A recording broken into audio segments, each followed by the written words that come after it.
Well, early on in the Ukraine conflict, many Europeans were enthusiastic about supporting Ukraine. Many even took in refugees into their own homes. But after 9 months of war, rising food and energy costs, among other factors, attitudes have hardened. A study by the Mercator Forum of Migration and Democracy says a majority of Europeans are still in favor of accepting Ukrainian refugees, but want stricter limits. But it also says only 40% of Europeans favor continued support for Ukraine, regardless of the costs. Since February, Germany has registered just over 1 million new arrivals from Ukraine. Our next report looks at 2 women in Berlin that have hosted refugees since the start of the war. We'll eat them all alone. We don't give anything away.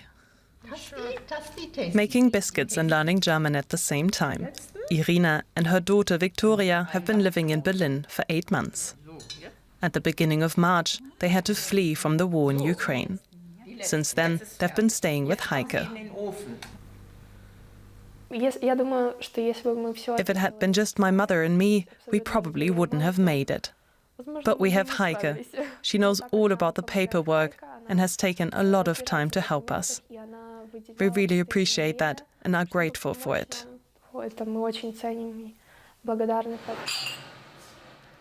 The mother and daughter have been very lucky in Germany. They live in Heike's guest flat with a small kitchen and balcony. The one-room apartment is nice enough, but Victoria and Irina dream of their own 4 walls. For now, they don't want to go back to Ukraine. Ideally, we would like to live in a 2-room flat, just a bit bigger. It wouldn't have to be so nice or have such a view, and I would take any kind of job to be able to pay for it. Heike is happy to help them.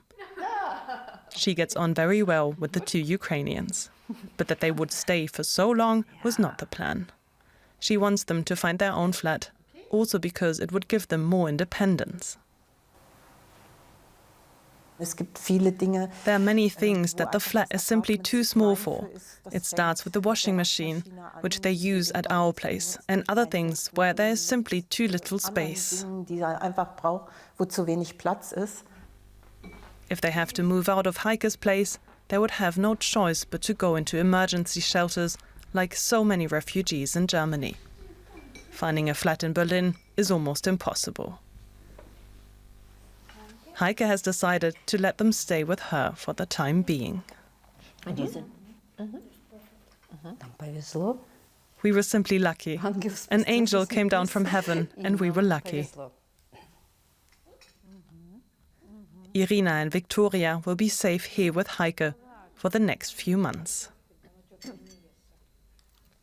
Now let's hear from Professor Hans Vorländer. He's the director of the Mercator Forum, which commissioned that study. Professor Vorländer, your study shows that unconditional support for offering Ukrainians social and economic help is waning across Europe. Why is that? Yeah, it has to do with the social and economic consequences of the war. And I think these consequences will pose a major stress test for the solidarity with Ukraine. It has to do with the energy prices, with inflation, and that's the main reason. And according to our survey, only a slim relative majority is in favor of maintaining support for Ukraine in spite of negative economic and social consequences. But 39% of respondents hold the opposite view, that support for Ukraine should be curtailed just because of these consequences. Now, how do you explain that the reluctance to keep helping Ukrainians is centered mostly in Eastern European countries like Hungary, for example, or the Czech Republic? Yeah, it might have to do with the consequences, with high prices and with insecurity. And especially in the Czech Republic and Hungary, there's a widespread feeling of these consequences. And it has to do with another point, because in Czech Republic and Hungary, and in most East Central European countries, the task of hosting and providing initial care for refugees was carried out by volunteers and private initiatives, not by the state. Now, the willingness to take in refugees was particularly strong at the beginning. Nevertheless, I think concerns about overcrowding, about rising prices and the costs are starting to spread. And also an increased competition for work, housing, and other services. And the people are exhausted just by taking these measures. Now, your study concludes that Ukraine hasn't prompted a true paradigm shift on European refugee policy, and that instead there's more distinction being made now on the basis of someone's origin. Tell us more about that. Yeah, it's an image of ambivalence.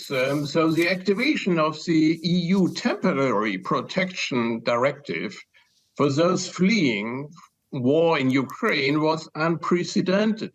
So on the other hand, Europe worked in a very close cooperation in the very beginning, and it gave the refugees from Ukraine faster access to housing, labor markets, healthcare, and education. But on the other hand, our survey shows that there is still differences in dealing with refugees, and these have further deepened. So while the acceptance of Ukrainian refugees finds large approval, the rejection of other origins, of refugees of other origins, remain very strong. And accordingly, I think the often assumed shift in East Central European refugee policy probably has more to do with the cultural and historical similarities with Ukrainian refugees, and it has to do with the perception of threat of Russia. Professor Hans Vorländer there of the Mercator Forum for Migration and Democracy. Thank you very much for your time. You're very welcome.